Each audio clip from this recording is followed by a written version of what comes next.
Hello and welcome. Now in this video, I'm going to show you how you can perform a reverse image search.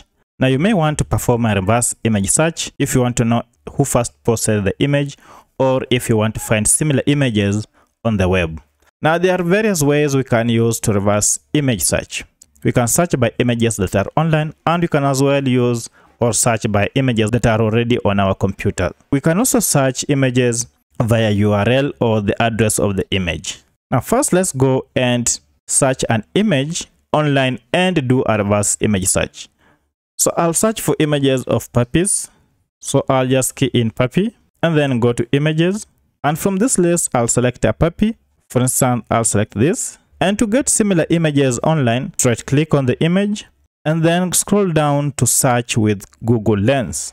Go and particularly click on the image you want to search within the same image. So I'll focus on the puppy, on the image of the puppy, which is this, and that's what we want to give focus to. Now let's go ahead and see if Google has found related images online. To see other similar images, you will see a window that opens up on your right hand side. Scroll down until you get to similar images or visual matches, and you can see visual matches are here.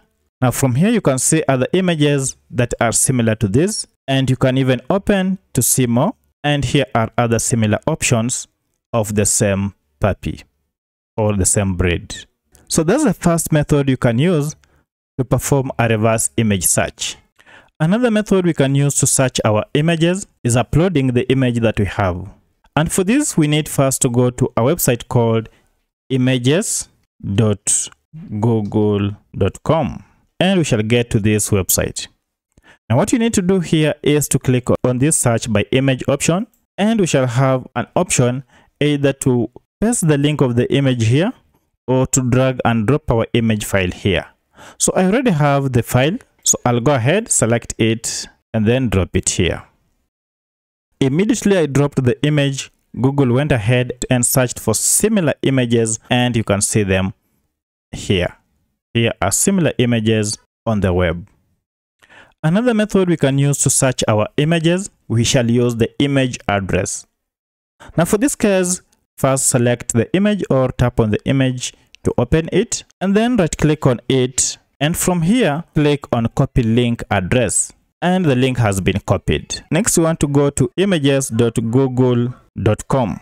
Now this will take you to this website which is called Google Images. Head over to the camera option here and then click on it, and it will open this dialog box. And from here we have two options, either to upload or to drag an image and upload it here, or paste the image link. Now for our case, we already have an image link, so we are just going to paste the address of our image here and then click on search. Scroll down until you get to similar images or visual matches, and you can see visual matches are here. Now from here you can see other images that are similar to this. So by using any of the methods, you will be able to perform a reverse image search. If this video was helpful to you, kindly hit the like button and subscribe to this channel to support me. Thank you for watching, and let's meet in the next video.